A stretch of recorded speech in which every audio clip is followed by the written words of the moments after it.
नहमदुहु व नसल्ली अला रसूलिन करीम अम्मा बाद वाऊज़ु बिल्लाहि मिनश शैतानिर रजीम बिस्मिल्लाहिर रहमानिर रहीम रब्बि इश्रह ली सदरी व यस्सिर ली अमरी वहलुल उक़दतम मिन लिसानी यफ़क़हू क़ौली रब्बि ज़िदनी इल्मा व अमला रब्बि यस्सिर व ला तुक़स्सिर व तम्मम बिल खैर। आज मैं अल्लाह ताला के सिफ़ाती नाम अल-मुंतक़िमों की फ़जीलत और उसके बेनिफिट्स के बारे में बताऊंगी। अल-मुंतक़िमों ये अल्लाह तबारक व ताला का सिफ़ाती नाम, ये 82 नंबर पर है। अल-मुंतक़िमों के मायने इंतकाम लेने वाला, बदला लेने वाला। इसकी बातनी कैफियत जमाली है, क्योंकि अल्लाह ताला के सिफ़ाती नाम बाज़ जलाली हैं और बाज़ जमाली हैं, तो इस नाम की कैफियत जमाली है। बड़ा अजीब व गरीब नाम है ये।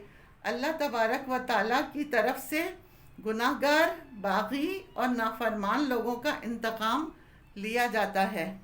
और अल्लाह की शान तो वो है कि वला यखाफो उक़बा हो, उसको अपनी किसी किस्म के पीछे का डर भी नहीं होता कि अगर किसी से इंतकाम ले लिया, किसी को तहस नहस और मलिया मेट उसने कर दिया, कि कोई अल्लाह का पीछा करे।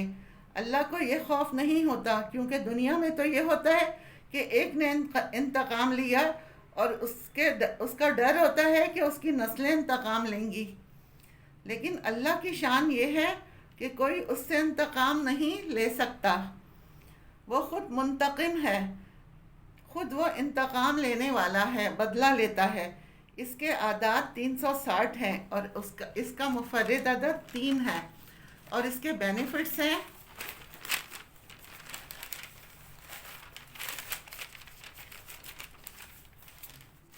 अगर किसी दुश्मन से इंतकाम लेना है या बदला लेना है, ख़ुद लेने की अगर ताकत नहीं है, तो उसको वो अल्लाह के सुपुर्द कर रहा है।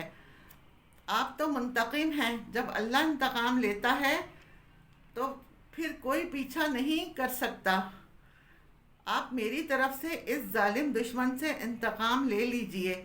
इसके लिए इसको 3 जुम्मे तक इसको कसरत से पढ़ना है।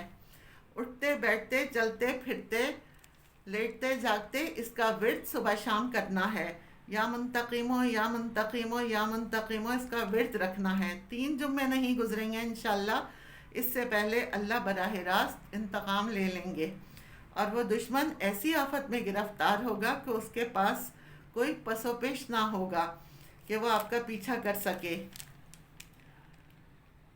आपका कोई काम नहीं हो रहा, आप चाहते हैं कोई नया काम शुरू कर दें और वो काम खूब तरक्की पकड़े, इसके लिए इसमें बड़ी तासीर है।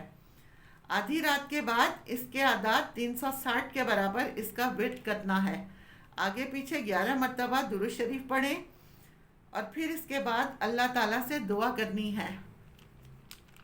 41 दिन की नियत से शुरू कर दें, इंशाअल्लाह अल्लाह इससे पहले ही आपका काम पाया तकमील तक पहुंचा देंगे और कोई हासिद और दुश्मन अदावत करने वाला इसमें रुकावट नहीं डाल सकेगा और आपका काम हो जाएगा।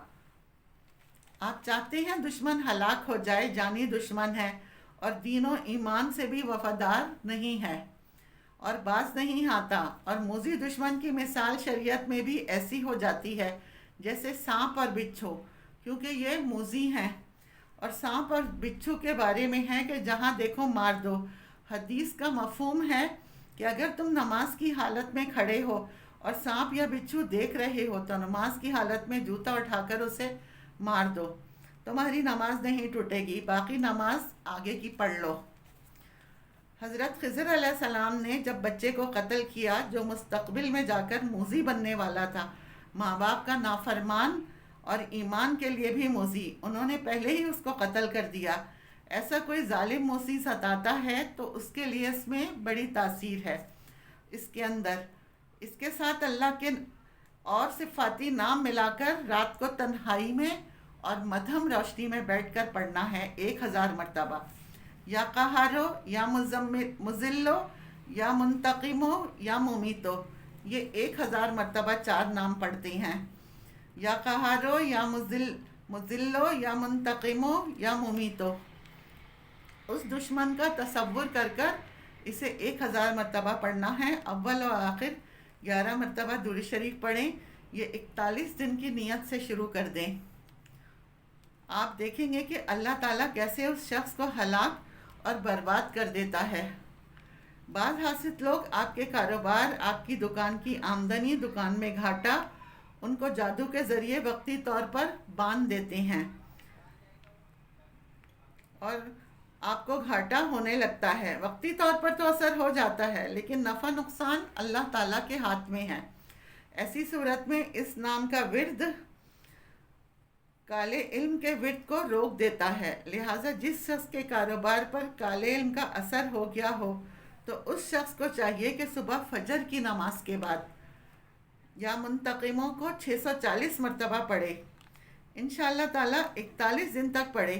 کالے علم کا اثر انشاءاللہ ختم ہو جائے گا اور تمام معاملات روٹین کی طرح ہو جائیں گے جیسے پہلے تھے.